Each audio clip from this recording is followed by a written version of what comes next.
Hi, welcome back to our channel. ഇത് നമ്മൾ ചെയ്യുന്നത് വളരെ സോഫ്റ്റും സ്പോഞ്ചി ആയിട്ടുള്ള ഒരു എഗ്ലെസ് ട്യൂട്ടി ഫ്രൂട്ടി കേക്കിൻ്റെ റെസിപ്പിയാണ്. ഓവൻ ഇല്ലാതെ ഇതെങ്ങനെയാണ് വളരെ സിമ്പിളായി ചെയ്യുന്നതെന്ന് നമുക്ക് നോക്കാം. മൈദയാണ് ഞാൻ ഇതിലേക്ക് എടുത്തിട്ടുള്ളത്. അത് 2 കപ്പ് അളവിലാണ് വേണ്ടത്. പിന്നെ ഇതിലേക്ക് വേണ്ടത് 1.5 ടീസ്പൂൺ അളവിൽ ബേക്കിംഗ് പൗഡറാണ് വേണ്ടത്. പിന്നെ വേണ്ടത് ബേക്കിംഗ് സോഡ 1/2 ടീസ്പൂൺ അളവിൽ. പിന്നെ വേണ്ടത് 1/4 ടീസ്പൂൺ അളവിൽ ഉപ്പാണ് ചേർത്തിട്ടുള്ളത്. ഇതെല്ലാം കൂടെ നല്ലതുപോലെ ഒന്ന് മിക്സ് ചെയ്തിട്ട് ഒന്ന് അരച്ചു കൊടുക്കുക. 2-3 പ്രാവശ്യമായിട്ട് നല്ലതുപോലെ ഇതൊന്ന് അരച്ചു കൊടുക്കണം,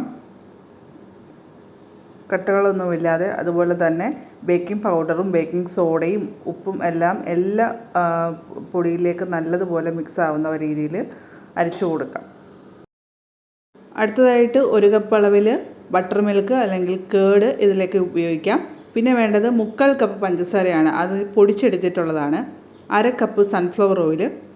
ഇത്രയും കൂടെ ചേർത്ത് ഇത് നല്ലതുപോലെ ഒന്ന് ബീറ്റ് ചെയ്തെടുക്കാം. മിക്സി ഉപയോഗിച്ച് ചെയ്യുന്നവർക്ക് അങ്ങനെയും ചെയ്യാം. 3 കൂടി ഇട്ട് നല്ലതുപോലെ ഒന്ന് ബ്ലെൻഡ് ചെയ്തെടുക്കുകയാണെങ്കിൽ നല്ലൊരു ക്രീമി ടെക്സ്ചറായിട്ട് കിട്ടും. 1 ടീസ്പൂൺ അളവിൽ വാനില എസൻസ് കൂടെ ചേർത്ത് ഒന്നങ്ങ് മിക്സ് ചെയ്ത് കൊടുക്കുക. ഇനി ഇതിലേക്ക് പൊടികൾ കുറേശ്ശെ ആയിട്ട് ചേർത്ത് ഇതൊന്ന് ഫോൾഡ് ചെയ്തെടുക്കണം.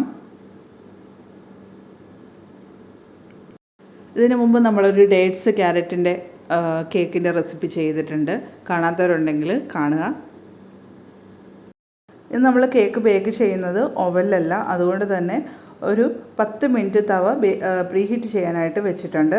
ഇനി വേണ്ടത് പാലാണ്. അതൊരു 1/4 കപ്പ് അളവിലാണ് ഞാൻ ചേർക്കുന്നത്. എന്നിട്ട് ഇത് നല്ലതുപോലെ ഒന്ന് മിക്സ് ചെയ്ത് കൊടുക്കുക. വീണ്ടും പിന്നെ ഇതിലേക്ക് ഞാനൊരു 1/4 കപ്പ് പാലും കൂടെ ചേർക്കുന്നുണ്ട്. 1/2 കപ്പ് ട്യൂട്ടി ഫ്രൂട്ടി കൂടെ ഞാൻ ഇതിലേക്ക് ചേർക്കുന്നുണ്ട്. അത് കുറച്ച് ഫ്ലോറിലൊന്ന് മിക്സ് ചെയ്തെടുക്കുന്നുണ്ട്. അപ്പോൾ ഇത് ബേക്കായി വരാൻ എനിക്കെടുത്ത ടൈം എന്ന് പറയുന്നത് 1 ഹവറാണ്. അപ്പോൾ നിങ്ങൾ യൂസ് ചെയ്യുന്ന കേക്ക് ടിന്നിൻ്റെ വലുപ്പവും അതുപോലെ തന്നെ ടെമ്പറേച്ചറിനെയും ഡിപ്പെൻഡ് ചെയ്തിട്ട് ചെറിയൊരു വ്യത്യാസം അങ്ങോട്ടും ഇങ്ങോട്ടും വരാം, അത്രയേ ഉള്ളൂ. പിന്നെ ഇത് നന്നായിട്ട് മിക്സായി വന്നിട്ടുണ്ട്. നമുക്കിത് കുക്കറിലേക്ക് മാറ്റാം.